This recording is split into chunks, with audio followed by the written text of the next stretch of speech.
The Indonesian ambassador to Jordan and Palestine, His Excellency Ade Padmo Sarwono, has confirmed that there are no Indonesian victims in the ongoing Gaza Strip and Israeli strikes. And to learn more about the latest updates, we have now connected via Zoom applications with the ambassador of the Republic of Indonesia to Jordan and Palestine, His Excellency Ade Padmo Sarwono. Your Excellency Ambassador, good morning to you over where you are. Thank you very much for joining us here on TVR Our World.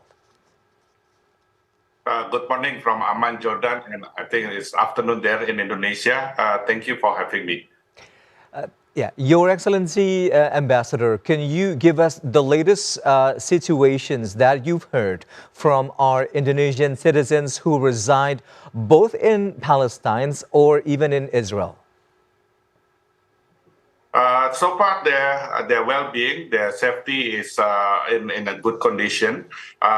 In fact, yesterday, last night, we be able to have a Zoom meeting both with the Indonesian citizen in Gaza and also Indonesian citizen who's living in Israel. We have a good communication. We discussed the possibility for all of them if they need to be evacuated from both in Gaza and as well from Israel. But as far as I know, I personally, especially talked with the Indonesian citizen in Israel. I asked them how their well-being. They said they're okay, and I asked them as well how about the food, everything. They're healthy. They said they're in a good condition, but of course they're very frightened with the current situation. And then we still have to identify how many want to be evacuated or who want to be stayed in both in Gaza and also in Israel. Right. Mr. Ambassador, from your conversations with Indonesians residing both in Israel and also in Palestine, have you got a sense of, you mentioned a little bit of fear about the ongoing situations, but their biggest concern, because at this point in time, we are looking at no possibility of this escalation to end anytime soon. And we've also heard reports that Israel has cut supply of food, electricity, and water to Gaza. Right. This is actually our main concern in Gaza in particular because there is no more access to enter Gaza. Previously, the only access is from Egypt through the Rafah border, but then the last 2 days the Israeli Air Force bombing the border. So up until now, until this morning, the border is still closed. So that's right. Israel blockades all the access and also stop the cut off the electricity, water. So it's very difficult for the Palestinian who living in Gaza. This is our main concern currently, and also the possibility to evacuate Indonesian citizen or other foreigners or Palestinians who wants to leave Gaza. Right. Excellency, Mr. Ambassador, so at this point, how are they coping with the situations? How do they make do with the cutoff of basic necessities? Are they good for a certain amount of time before everything is going to deplete and they will need incoming supply anytime soon? Yeah, that's also our concern, our worry. So far, when we talked with the Indonesian citizen in Gaza, they said at this stage they still can cope with all basic supply, basic need. I mean, but we don't know until when they can be able to stay in with the current situation, and also the with the indiscriminate bombing of the Israeli Air Force. So it seems there is slim place where they can be safe. So we are only pray whatever they are now currently in their home, in their houses, they will be able to be safe because even 2 days ago, the Israeli fighters, Air Force, they're bombing even the center of a business, shopping. So there is no safe place in Gaza currently. Right. Your Excellency, do we have an exact or maybe approximate number of Indonesian citizens residing both in Israeli and Palestine? And how many of them did you get a sense of wanting to be repatriated back to Indonesia? Yes, there are 10 Indonesian living in Gaza, five adults and five children. At least one family already expressed they want to be evacuated. And in Israel, there are now 100, let me check, 133, 38 actually who already living in Israel, and there are 94 Indonesian students who have training in Israel. So total Indonesian citizen in the conflict area is 143 Indonesian in the conflict area. And as regard to Indonesian citizen living in Israel who wants to be evacuated, we still have to be identified. I heard there's some already expressed wanted to be evacuated, but some are still not yet sure. So day to day, day by day, and hour by hour we continue communicate and with them and what their decision, especially in who living in Israel, but in Gaza so far. One family, I think 5 persons will already express their intention to be evacuated. Right. Let's go over them one by one. In Gaza first, Your Excellency, because as far as we're concerned, our citizens in Gaza crossing through Israel to get to Amman, to Jordan, would not be as easy as it would through another route in Egypt, as we mentioned. So what's the mechanism here? Walk us through, please. Yes, from Gaza, the only access to from Gaza to go out is only to Egypt, because from Jordan is a bit far, and you have to go through the border that not currently in the fighting between between the Israel army and the Hamas militant. So and it's a little bit far, around more than 5 hours drive. So the only close border that they can get out is uh, from Rafah border, which is belong to the Egypt. But as I said, the border currently is still not yet be open because the situation being bombed by the Israeli Air Force. So we continue monitor and we coordinate as well with the Indonesian embassy in Cairo, especially to get permit from the Egyptian government to be able to get access for Indonesian who want to evacuate through Rafah border. And our embassy in Cairo already worked with the Ministry of Foreign Affairs of Egypt, and we already provide all the data, the necessary document that so they can get the permit and allowed to enter Egypt. Right. Your Excellency, do we get a sense of how much longer we have to wait for the permit to be issued and for this family to be able to exit Palestine through, through Egypt? Because we know we are practically reaching a boiling point now. Every second matters in terms of saving lives of our Indonesian diaspora, let alone all the other Palestinians, brothers and sisters. So far, what I understand that our embassy in Cairo already have communication, and I think the permit is not longer will be approved. But the issue now actually one is the as I said, the border, because the border is closed.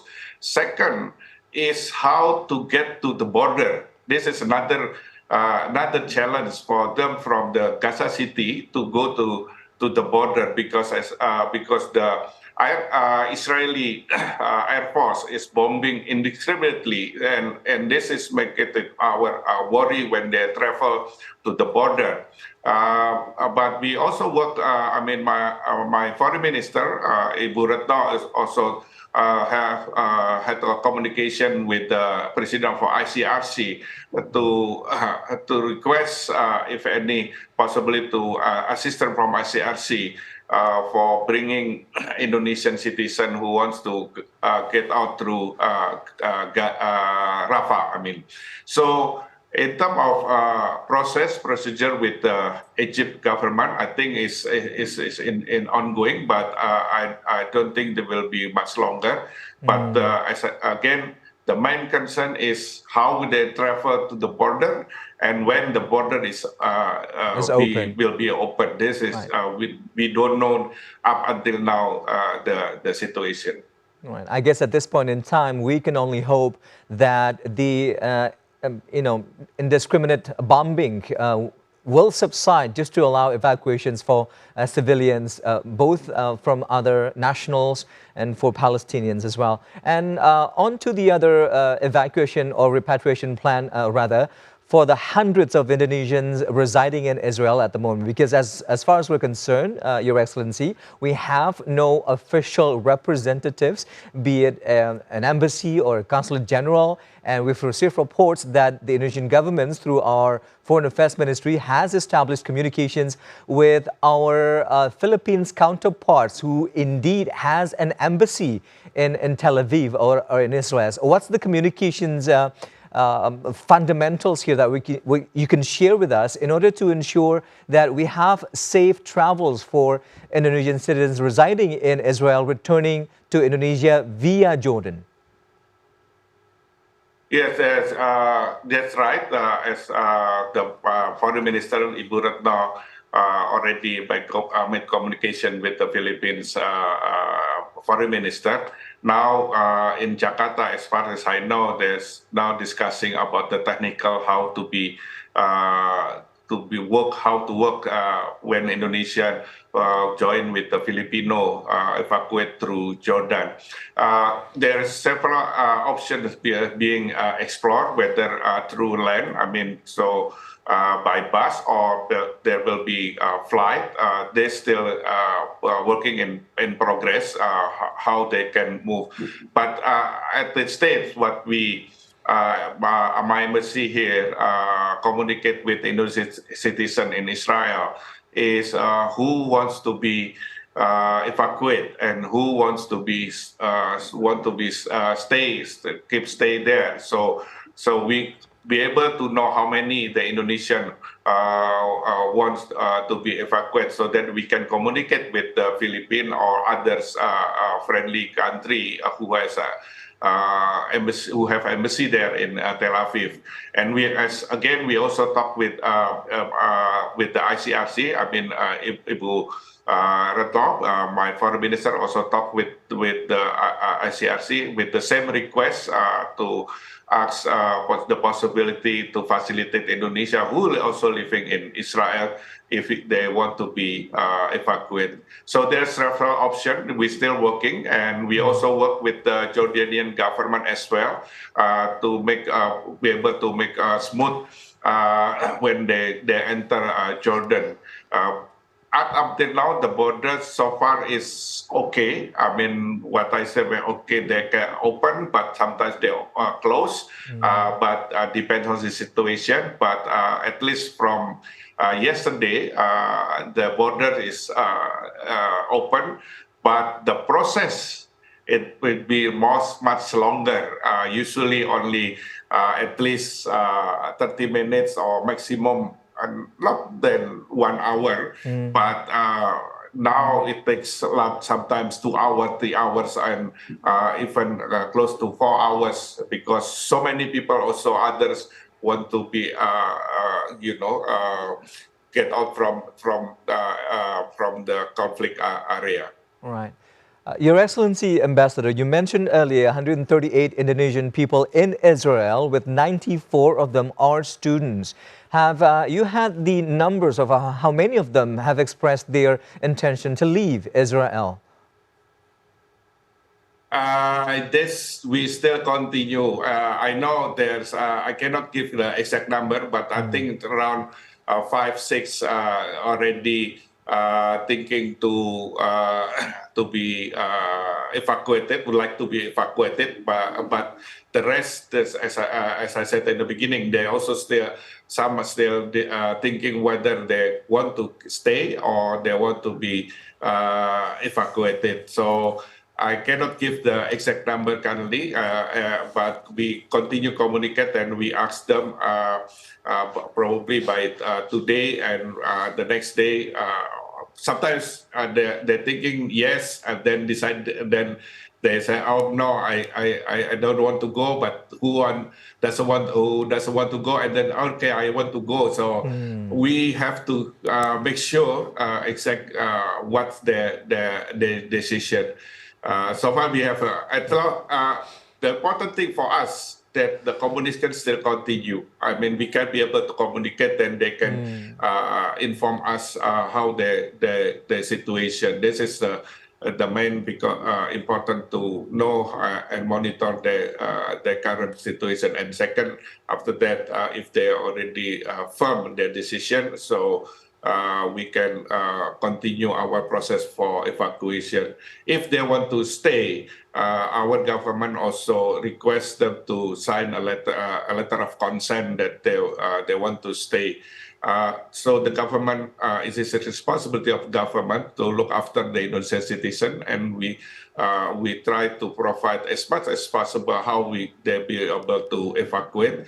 But all decision is up to them. We not be able to push them, but we just encourage them. But again, the decision is in their hand. Right. Just one final question to you, Mr. Ambassador. Isn't there any sorts of travel advisory that our embassy in Jordan can issue to sort of give them a perspective or another, recommendations to abide to, considering the safety and the security of their own lives? Yeah, yesterday, if I'm not mistaken, the Ministry of Foreign Affairs already having the travel advisory to Indonesian citizen who wants to go to have to visit Israel and West Bank. We not encourage, try to cancel all the travel, because the situation is very volatile, and we don't know what's happened in the coming days. And we also monitor there are probably there are some Indonesian who are in having a religious traveler in Israel. Yesterday, there were 230, but they already now in Jordan, and they already be able to got out from Israel. Now in Jordan, 230, but we still continue to detect whether there is still more Indonesian citizens who are in religious traveling in Israel. But up until now, we're not sure because it's the communication from the travel bureau. We not yet get, but we discourage, and any Indonesian want to go to Israel or West Bank. First, because the situation is very volatile. Second, the border, we're not sure even they want to go out, whether the border be open long or a limited time. This unfortunately, we cannot give any assurance. So it's better not to go to the West Bank or Israel. Right. So at this point, from all of us here in Indonesia, we can only wish all of the Indonesian diaspora over in the conflict area all the safety in the world. And well, hopefully things will improve in the near future. Ambassador of the Republic of Indonesia to Jordan and Palestine, His Excellency Ade Padmo Sarwono, we thank you very much for your time and your insights and your continued service to our country over where you are in Jordan. Thank you again, Mr. Ambassador. Thank you, most welcome, and thank you for having me. And now we'll go over to our guest with the breaking news today, the member of Presidium of Mercy Indonesia, Dr. Arif Rahman. Doc, we spoke on the aftermath of the first day of the escalation of conflict in Middle East, and by that time, you told us that you have been disconnected with your colleagues in Gaza. Now, my question to you now, have you been able to be in touch with them, and what's the latest that you've heard from them? Yeah, fortunately, the situation is getting better. The electricity and also the communication is returned. And then we several times we managed to contact our volunteers there, and they also managed to send routinely report to office in Jakarta, so we know what their activity, the whereabouts of the whole members of the team. So it's quite news for us regarding the situation nowadays. Yeah. So in the last report, what have you heard from them in terms of dealing with the influx of patients? Because we hear that hundreds upon hundreds of casualties are being rushed to the Indonesian hospital in Gaza. Yeah, the situation is expected since the location is on the front line of the battle. Yeah. So lastly, we heard that more than 70 died victims are bring to Indonesian hospital, and more than I think 500 people rush in the emergency room. Yeah, wounded citizens. Yes. But we've also heard reports that Israel has cut off supply of food, electricity, and water to parts of Gaza. Has this in any way impacted the operations of a hospital? The supply comes from the Egypt and from the Israeli as well. So we have another lines of these basic needs. Yeah, majority comes from the Israeli, because for electricity, for gas, water, the price from the Egypt side is higher than the Israeli side. So they prefer to make the transaction with the Israeli. But for some reason, Gaza managed to hold and to maintain the backup. So for emergency situation like this, usually they still have some reserve to operate the most crucial parts like hospital, some office, and etc. Even though from the reports that we have received, all of the bombings, all of the missile attacks that have been incoming from Israel have been indiscriminate so far, Doc, meaning that it'll attack anywhere, wherever it is that they assume Hamas is there, regardless of it being public facilities and even medical facilities such as our hospital, for example. Does this pose a certain threat to our hospital, considering the heightened escalation? Certainly. What we think first as a war now becoming a massacre. Since they not differentiate between the militia, civilian. The Hamas as the Hamas as their main target.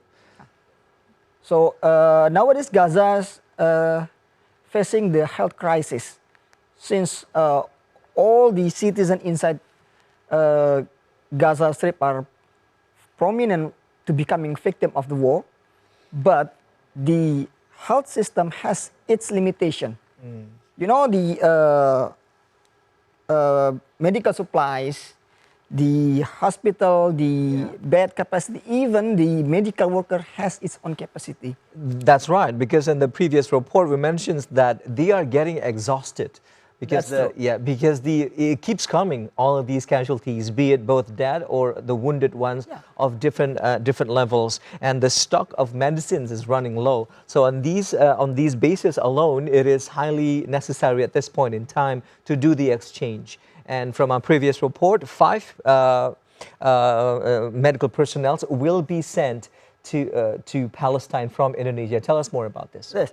That's why we call for the international movement to push the Israeli and also the Egypt to open its border, so the humanitarian organization can enter, and also the humanitarian aid can enter, since the situation now is very difficult for all people in Gaza.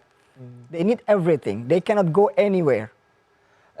That's exactly the point, Doc, because I was just talking to our ambassador of Indonesia in Amman, Jordan, who is also the ambassador for Palestine, who mentioned at this point the only safest entry that they can have from Egypt to Palestine is still tightly closed, with no no exceptions, if we may say. Even the plan to repatriate a family from Palestine, from Gaza, to Egypt is currently under negotiation. So what's the plan here to bring in our medical personnel from Indonesia through Egypt into Palestine? Yeah, our experience to send teams there, several mission before, it's the situation is keep changing, and we cannot say like we request visa and then we wait until the permit is issued. Yeah, But and the border is closed. Not only the permit, but the border is yeah, open and to cross. Yeah. again, to enter Gaza, we also need special permit from the intelligence of Egypt, and that's the hardest part, since the discussion is behind the scene. We don't know who to meet. Yeah. We don't know in what progress already made after we submit the document, since all are done by the staff of the embassy in the Cairo. So we can only wait and see, while inside Gaza the massacre is keep going on. Every second matters, and lives keep on being the casualties there. But have you heard the latest from the conversations being conducted from our embassy in Cairo, Doc, with I don't know, intelligence or a certain agency in Egypt to allow this humanitarian aid, this humanitarian assistance to pass through? Well, politically, the Palestine and also Gaza Strip are under the Jordanian responsibility. I mean, the Palestine, like we said the before, embassy the of Jordan, embassy, Jordan and Palestine. Jordan and Palestine. So,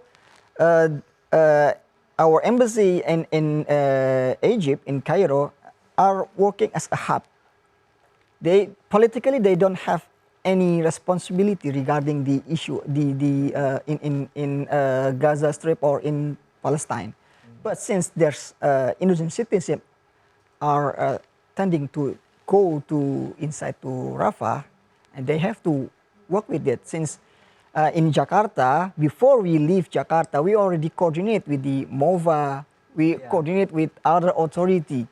So this is not some kind of holiday tour or travel. It's not we need to manage regular everything. business.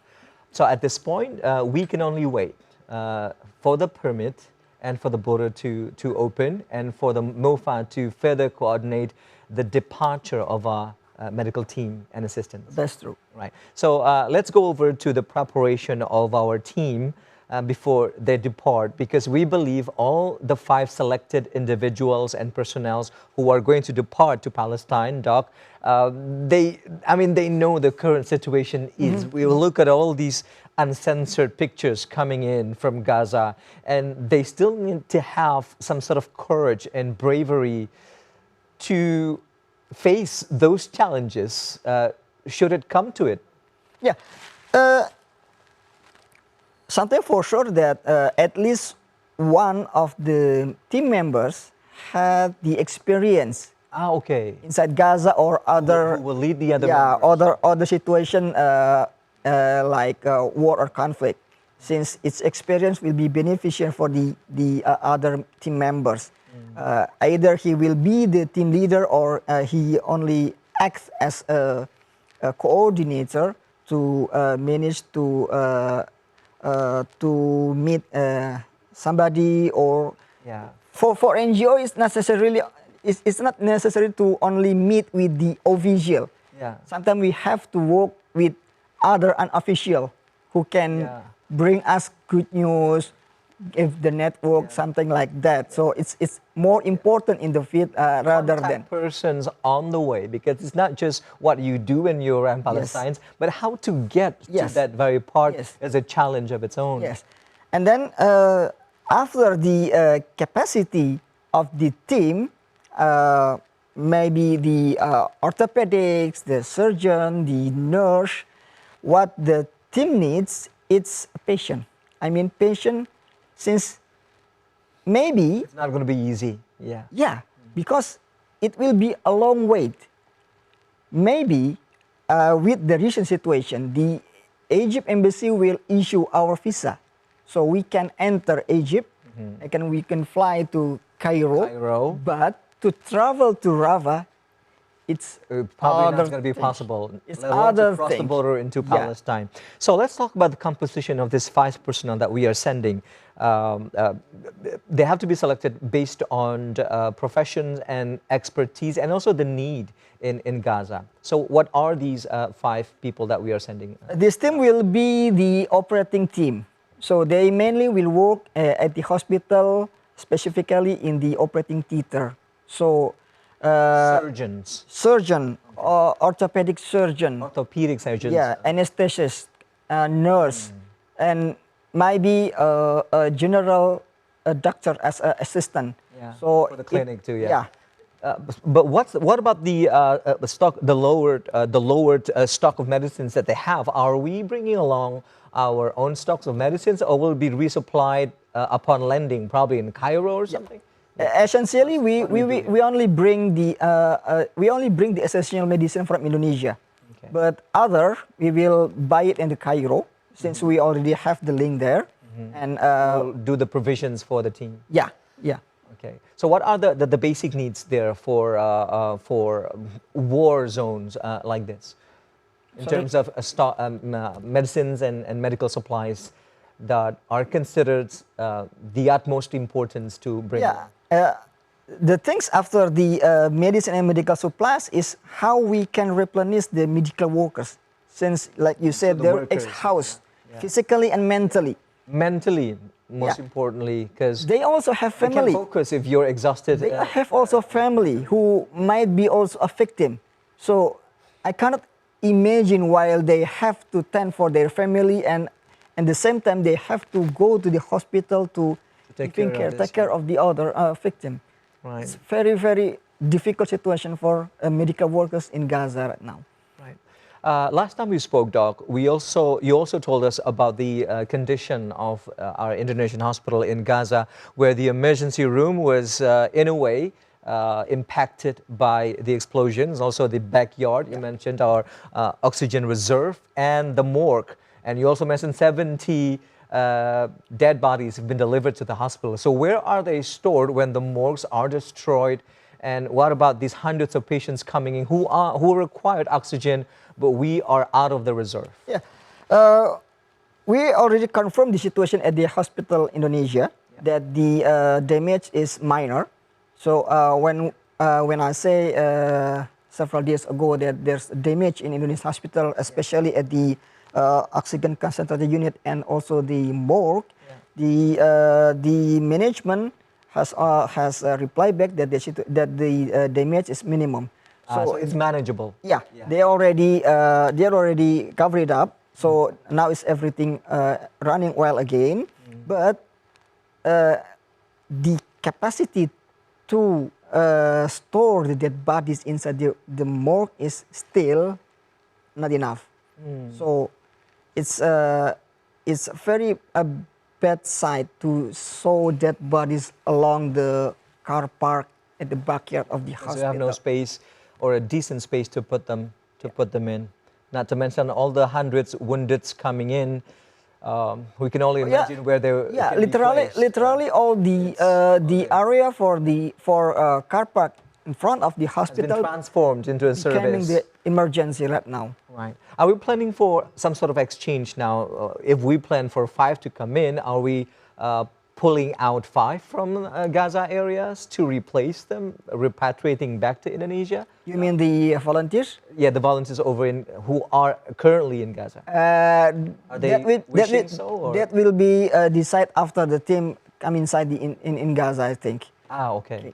Since I believe these volunteers also have any other responsibility inside Gaza, so whether they will evacuate to Indonesia or temporary to Cairo, I think it will be decided after the team is inside. Right. So President Joko Widodo has delivered an official statement on behalf of Indonesia to call for the cessation of the conflict, the war, and return Palestine in accordance to the agreement that has been formulated within the United Nations, meaning that we are hoping for the war to stop. On behalf of Mercy, Doc, what hopes and expectation would you like to convey to our government, and also to the extensions of our government, either in Cairo or in Palestine, which is the Embassy of Jordan? Yeah, personally and organizationally, we appreciate what our president said to the public regarding this current situation in Palestine. As the largest Muslim in the world, I think Indonesia plays the biggest role as a mediator in this conflict between the Israeli and Palestinian. And if we can play that, it will be a big impact for the crisis in the Palestinian. Right. Will you yourself be traveling to, are you included in one of the 5? Well, I don't meet the necessity since I'm not surgeon. Yeah, so you're an expert in radiology, if I'm mistaken. Yeah. To manage, the the team. And anyway, please extend our warmest regards to the departing team from Mercy, and we wish them the best of luck. I will. All the safety in the world. May they deliver their duties under the protections of the Almighty and return home safely to their family and loved ones. Thank you very much. Appreciate for that. I'd like to express again my gratitude to Member of Presidium of Mercy Indonesia, Dr. Arif Rahman. Thank you again, Doctor. Our pleasure, Mas Idris.